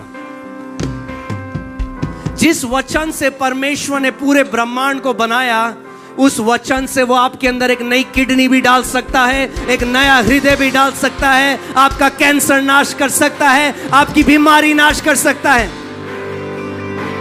मगर ये वचन, अब मैं जो बोलने जा रहा हूं शायद कई लोगों को बुरा लगे, मगर ध्यान से सुनना। ये वचन जब तक इस पेपर के अंदर है तब तक इसमें कोई सामर्थ्य नहीं। कई लोग तकिए के नीचे रख के सोते हैं, ये बुरे सपने ना आए तकिए। अरे ये वचन जब तक इस लेदर की किताब के अंदर है तब तक इसमें सामर्थ्य नहीं। सामर्थ्य तब है जब ये वचन आपके हृदय में चला जाता है। कितने लोग समझ रहे हैं मेरी बात को? ये वचन तब सामर्थ्य है। मैं आपको एक बात बोलूं, एक बीज है, मैं बेस्ट क्वालिटी का बीज ले आऊं। मैं एक सेब का बीज लाया न्यूजीलैंड से, और वो बोले ये सेब है 40,000 रुपए किलो, सबसे बेस्ट सेब। अब वो बीज लेके मैंने अपने टेबल के ऊपर रख दिया, कुछ होगा? अगर मैंने तकिए के नीचे डाल दिया, कुछ होगा? अगर मैंने उस बीज के बाहर एक लेदर का कवर बना दिया, कुछ होगा? अगर बीज के अंदर जो जीवन है वो तब निकलेगा जब वो मिट्टी के अंदर डाला जाएगा। ये जो वचन है इसकी सामर्थ्य तब निकलेगी जब ये आपके हृदय के अंदर प्रवेश होगा। आप पढ़िए Romeo 10:8। Hallelujah. word is near you. परंतु वह क्या कहती है, यह कि वचन तेरे निकट है। ओके, ध्यान से सुनो। हालेलुया। आप जानते हैं उतनी ही बाइबल आपकी है, वो नहीं जो आपके हाथ में है, वो जो आपके हृदय में है। आपकी बाइबल वो है जो आपके हृदय में है, ये नहीं है। कितने लोग मेरी बात समझ रहे हैं? आपकी बाइबल वो नहीं जिसके बाहर आपने अपना नाम लिखा है। आपकी बाइबल वो है जो आपके हृदय में है, वो आपकी बाइबल है। तो अगर मैं बाइबल को हाथ में लेके चलूं सब जगह, मैं कहूं देखो मेरा बीज कितना बढ़िया बीज है, कुछ होगा? उसका वचन बीज के समान है। और आज मैं आपको सिखा रहा हूं उसके वचन को हृदय में डालने का तरीका क्या है। हाँ जी, पास्टर मत पढ़िए। वचन तेरे निकट है। वचन तेरे निकट है। कब है वचन तेरे निकट? आगे, तेरे मुंह में, तेरे मुंह में और तेरे मन में है। और तेरे मन में, यानी आपके मन में वचन तब जाता है जब पहले वो आपके मुंह में होता है। यानी जब आप वचन की घोषणा बार बार अपने मुंह से करते हैं तो वो आपके हृदय में चला जाता है। और जो वचन आपके हृदय में चला जाता है वो आपका और आपकी पीढ़ियों का होता है। वो आपका जीवन बदल देगा। आज मेरा यहां आने का कारण यह है कि आप जानो, हम चले जाएंगे कल के बाद, मगर वचन आपके पास रहेगा। वचन आपके पास रहेगा। आमीन। मैं यहां पर आपको वचन के तरफ इशारा करने आया हूं कि आपका उत्तर परमेश्वर का वचन है। आपकी चंगाई उसके वचन में है। आपका छुटकारा उसके वचन में है। आपकी जय उसके वचन में है। आपकी दीर्घायु उसके वचन में है। आपकी समृद्धि उसके वचन में है। इस वचन को मनन करके, हाँ, मेरे लिए एक ज्योतिषी ने कहा था कि तू कभी जिस जगह मैं पैदा हुआ था अपने गांव में, बोला वहां से बाहर नहीं जाएगा। आज मैं ढूंढ रहा हूं ज्योतिषी को।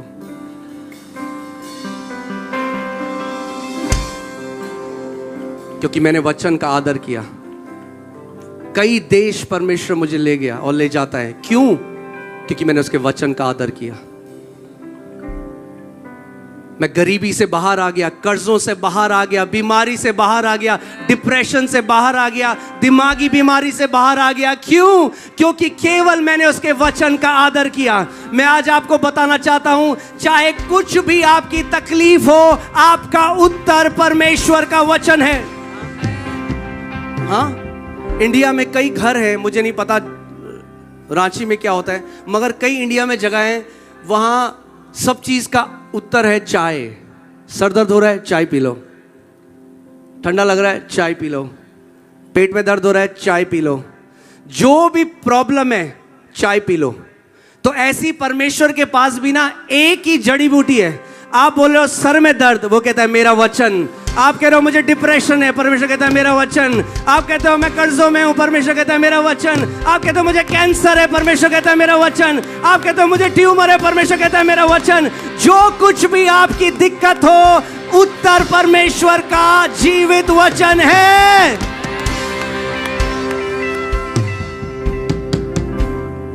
आमीन।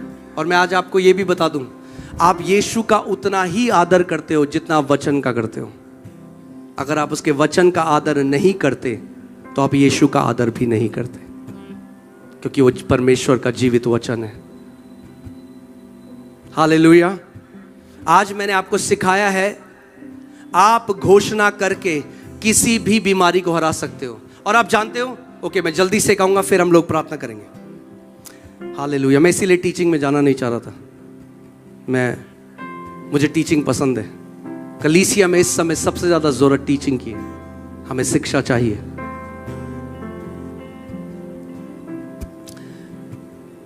कितने लोग चाहते हैं बेस्ट स्पिरिचुअल वॉर सीखना, बेस्ट आत्मिक मलयुद्ध।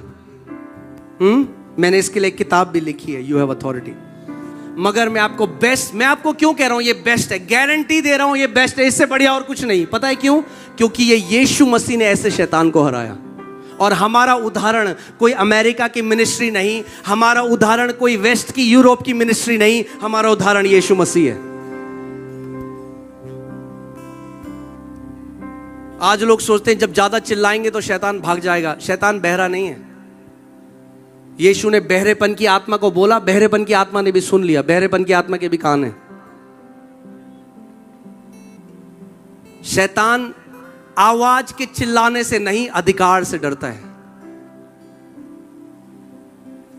सो आज मैं आपको वो सिखा रहा हूं, किसी भी एरिया में शैतान आपके जीवन में आए, 100% आप जय को देखोगे। बोलो 100%, 100% जय देखोगे, क्योंकि ऐसे यीशु ने शैतान को हराया। मुझे आज तक बाइबल में कभी यह समझ नहीं आता था कि पवित्र आत्मा यीशु को क्यों ले गया शैतान से परीक्षा होने के लिए। क्योंकि कई लोग सोचते हैं कि पवित्र आत्मा हमें भी ले जाता है, मगर बाद में बाइबल हमें बताती है धोखा ना खाओ। परमेश्वर ना तो किसी की परीक्षा लेता है, ना परमेश्वर की आप परीक्षा होती है। तो मैंने प्रभु से पूछा कि प्रभु फिर क्यों पवित्र आत्मा यीशु को ले गया टेम्प्ट होने के लिए, उसकी परीक्षा के लिए। क्योंकि याकूब की पुस्तक में लिखा है जब तुम टेम्पटेशन में जाते हो, जब तुम परीक्षाओं में जाते हो, तो परमेश्वर तुम्हें वहां नहीं ले जाता, तुम अपनी अभिलाषाओं से टेम्प्ट होते हो। मगर क्योंकि यीशु की कोई गलत अभिलाषा नहीं थी, इसीलिए पवित्र आत्मा उसको वहां ले जाएगा। और इसीलिए पवित्र आत्मा यीशु को शैतान की परीक्षा में ले गया, ताकि वो एक उदाहरण बन सके कि शैतान को कैसे हराना है। कितने लोग मेरी बात समझ रहे हैं? सो यीशु ने जो शैतान को हराया, वो आपको और मुझे सिखाने के लिए हराया। जैसा मैं उसे हरा रहा हूं, वैसे मेरी कलीसिया भी उसे हराएगी। अब सोचो कि प्रभु यीशु मसीह जब उसका बपतिस्मा हुआ, स्वर्ग खुल गया, पवित्र आत्मा उसके ऊपर उतरा और पिता ने कहा ये मेरा प्रिय पुत्र है जिससे मैं अति प्रसन्न हूं। इससे ज्यादा स्पेक्टैकुलर, हाँ, ऐसा कोई अनुभव नहीं हो सकता जो बहुत अमेजिंग है। मगर पिता ने क्या कहा था? ये मेरा प्रिय पुत्र है जिससे मैं अति प्रसन्न हूं। और फिर जब यीशु की परीक्षा लेने शैतान आया, और पहली परीक्षा थी यदि तू परमेश्वर का पुत्र है तो इस पत्थर को बोल की रोटी बन जाए। तो ध्यान से सुनो, यीशु ने ये क्यों नहीं कहा कि शैतान तूने सुना नहीं अभी मेरे पिता ने क्या कहा? शैतान को यीशु मसीह ने अपने एक्सपीरियंस से नहीं हराया, अपने अनुभव से नहीं हराया। शैतान को यीशु मसीह ने लिखित वचन से हराया। यीशु ने कहा शैतान लिखा है, इट इज रिटन। और यीशु मसीह कौन है? खुद वचन है। He is the living word. The living word points to the written word. जो जीवित वचन है वो लिखित वचन की तरफ इशारा कर रहा है। मगर सोचो, जब यीशु ने कहा लिखा है, तो शैतान ऐसे नहीं कहा मैं तो नहीं मानता। Satan cannot come against the authority of written word. शैतान लिखित वचन के विरोध में नहीं आ सकता। सो जब शैतान आपको बोले तू जल्दी मर जाएगा बीमारी में, तो बोलो शैतान लिखा है। परमेश्वर कहता है मैं तुझे दीर्घायु से तृप्त करूंगा और अपने उद्धार का दर्शन दिखाऊंगा। जो कुछ शैतान आपके विरोध में लेकर आता है, उससे लड़ने का तरीका है उसको बोलना शैतान लिखा है। आमीन। और ऐसे प्रभु यीशु मसीह ने शैतान को हराया। It's the best spiritual warfare. ये बेस्ट आत्मिक मलयुद्ध है। जब भी शैतान आपको झूठ बोले, आपको क्या करना है? आपको लिखित वचन की तरफ लेके जाना है और बोलना शैतान लिखा है। एक परमेश्वर के दास हैं रेवरेंड बॉल्डविन, और जब पहले वो प्रभु को नहीं जानते थे, उनको कैंसर हुआ, last stage blood cancer. Doctor के पास गए, डॉक्टर ने कहा कुछ दिनों में मृत्यु हो जाएगी तुम्हारी। तो उन्होंने अपने एक दोस्त को जो मसीह था उसको बुलाया और बोला मैं मरने वाला हूं और मैं चाहता हूं कि मैं परमेश्वर को जान लूं। इससे पहले मैं मर जाऊं, मैं अपने सृष्टिकर्ता को जानना चाहता हूं। तो उन्होंने यीशु को ग्रहण किया और उससे बोला एक बाइबल मुझे ले आना, क्योंकि मैं बाइबल पढ़ना चाहता हूं। ये मेरी इच्छा है, मरने से पहले मैं उत्पत्ति से प्रकाशित वाक्य तक पढ़ना चाहता हूं। तो दोस्त ने कहा नहीं नहीं, तेरे पास इतना समय नहीं है, तू मत्ती से पढ़, तू मर जाएगा उससे पहले। उन्होंने कहा नहीं, परमेश्वर मुझे जीवित रखेगा। और वो उत्पत्ति से वचन को पढ़ने लगे और वचन पढ़ते गए और फिर यिर्मयाह की पुस्तक में पहुंचे और उसमें एक आयत में लिखा था, is there no word of the Lord for me, क्या मेरे लिए कोई परमेश्वर का वचन नहीं है? और वो वहां पे रुक गए और वो घुटनों पे आके प्रार्थना करने लगे और प्रभु से कहने लगे, प्रभु क्या मेरे लिए कोई तेरा वचन नहीं है? और प्रभु की आत्मा ने उनको बोला, उठ और हॉस्पिटल कमरे के बाहर जा और पार्किंग जहां होती है वहां खड़ा हो। और वो जाके हॉस्पिटल कमरे के बाहर पार्किंग जहां थी वहां खड़े हो गए और वहां पे एक व्यक्ति आया गाड़ी से और बोला, परमेश्वर ने मुझे आपके लिए एक वचन दिया है और वो वचन है, यीशु के कोड़े खाने से तू चंगा हो चुका है। उन्होंने वो वचन पकड़ लिया, वो डांस करने लगे, वो खुश होने लगे कि मुझे वचन मिल गया। वो वापस आए अपने कमरे में, डॉक्टर को बोला, डॉक्टर मैं चंगा हो गया हूं। डॉक्टर को लगा पागल हो गया है। उन्होंने कहा नहीं, मैं चंगा हो गया हूं, मैं चंगा हो गया। उन्होंने वचन पकड़ लिया, ये शायद 53:5 में लिखा है,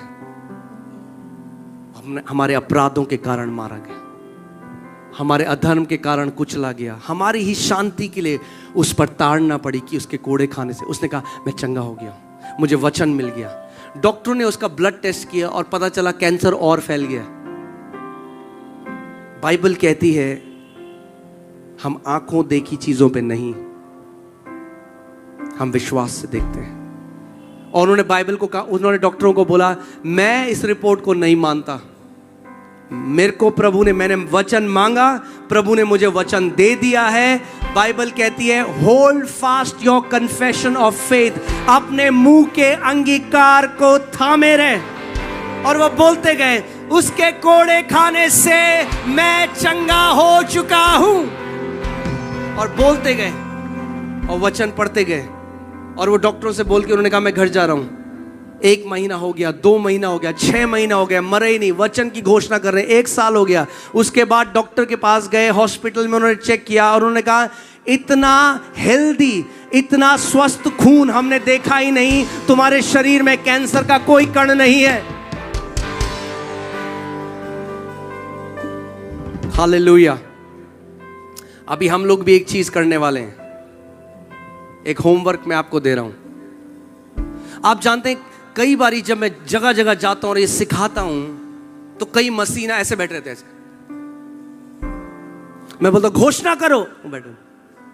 तो फिर मैं सोचता हूं शायद परमेश्वर के लिए लाल समुंदर को 2 भाग करना आसान था, कई बार ये 2 होंठ परमेश्वर 2 भाग नहीं कर पाता।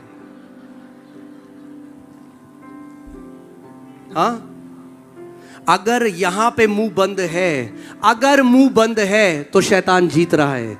जिस दिन ये मुंह वचन से खुलने लगा, शैतान भागने लगेगा आपके जीवन से। आप जानते हैं दाऊद तब लड़ाई नहीं जीता जब गोलायत की तरफ उसने उस पत्थर को फेंका। दाऊद लड़ाई में जाने से पहले ही लड़ाई जीत चुका था, क्योंकि उसने घोषणा की कि आज यहोवा ने तुझे मेरे हाथ में कर दिया है और मैं तेरा सर तलवार से काटूंगा। मगर ध्यान से सुनो, दाऊद के पास कोई तलवार नहीं थी। कितने लोग मेरी बात समझ रहे हैं? उसके पास तलवार नहीं थी, फिर भी उसने घोषणा कर दी। जो घोषणा करोगे वो देखोगे। तो आज जो कोई मेरी आवाज को सुन रहा है, मैं आपको ये बताने आया हूं कि परमेश्वर का वचन आपके मुंह में भी उतना ही सामर्थी है जितना परमेश्वर का वचन उसके मुंह में। हालेलुया, आमेन। ओके, ठीक है, खड़े हो जाएं। आज हमारे पास समय नहीं है, हमें जल्दी बंद करना पड़ेगा। मगर कल मैंने आपको क्या कहा, कल बहुत सारी गवाहियां होंगी और आज भी बहुत चंगाइयां होंगी, मगर हमारे पास समय नहीं है, हमारे पास परमिशन नहीं है 10:30 के बाद, तो हमें जल्दी से बंद करना है। मगर जो 5-10 मिनट हमारे पास है, आज हम घोषणा करेंगे। तैयार हैं आप? तैयार हैं? ठीक है। और कल कितने लोग आ रहे हैं? और अकेले नहीं आना है। आमेन। कल मैंने क्या कहा, हम लोग 5 बजे से पहले आ जाइए, क्योंकि कल हम शुरुआत से वर्शिप और मैं आपको वचन सिखाऊंगा और बीमारों के लिए प्रार्थना करेंगे। मगर अब अगले 5 मिनट हम घोषणा करने जा रहे हैं परमेश्वर के वचन की, पहाड़ों को उखाड़ने जा रहे हैं। आप खुद कैंसर से बात करोगे, आप खुद बीमारी से बात करोगे। बीमारी के बारे में अब बात नहीं करोगे, बीमारी से बात करोगे। तैयार हैं आप? 1 2 3, चलो अपने मुंह को खोलो, घोषणा करो, घोषणा करो। ओ कैंसर, हम तुझे नाश होने का आदेश देते हैं। उखड़ इन शरीरों से, ट्यूमर घुल जाए इस समय। सारी बीमारियों को मैं आदेश देता हूं, जड़ से सूख जा यीशु के नाम में। आर्थराइटिस चंगा, चंगा हो जा इसी वक्त। I take authority over every sickness and disease.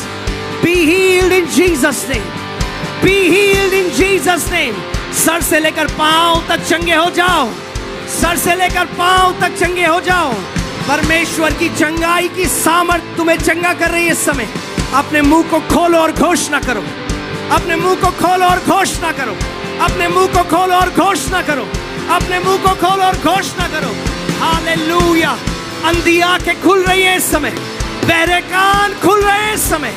Arthritis, हृदय के रोग चंगे हो रहे हैं। एक नया हृदय परमेश्वर आपके अंदर डाल रहा है, एक नई किडनी परमेश्वर आपके अंदर डाल रहा है। मुड़ी हुई हड्डियां सीधी हो रही हैं इस समय यीशु मसीह के नाम में। सर से लेकर पांव तक चंगे हो जाओ।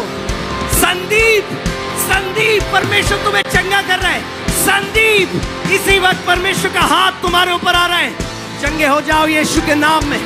मस्सा ब्रागा देले ब्रेगे डाना मस्से के दे रिगा डाला ब्रागा डाना मा आली ब्रोगा दीना मारागा दे ए रिगा डाला ब्रागा डाना मस्से कोटीना मालावा।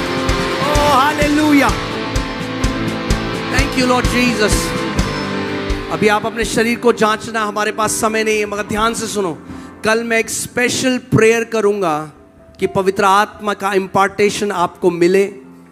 कल आप मिस ना करें। कल आप आत्मा से परिपूर्ण होकर जाएंगे और जितनी जल्दी आप यहां, जितना आगे आओगे उतना आगे मैं आपको बुलाऊंगा। कल हम आपके ऊपर स्पेशल एक पवित्र आत्मा से भरने की प्रार्थना करेंगे कि ताकि आप वचन से और पवित्र आत्मा की परिपूर्णता से भर जाओ। बोलो यीशु मसीह की। रांची बोलो यीशु मसीह की। बोलो यीशु मसीह की। हम आपको कल मिलेंगे। हालेलुया। जितने लोगों की गवाहियां हैं अपने शरीर को चेक करें। अभी जितने लोग चंगे हुए हैं जल्दी से आगे हमारी टीम के पास आ जाए, हम आपकी गवाही को कर लेंगे। जल्दी से जो लोग चंगे हुए हैं, मेरी आवाज को सुन रहे हैं, जल्दी से आगे आ जाओ, अपने शरीर को चेक करो। इधर टीम है, उनके पास आ जाओ, अपनी गवाही प्रभु की महिमा के लिए दो।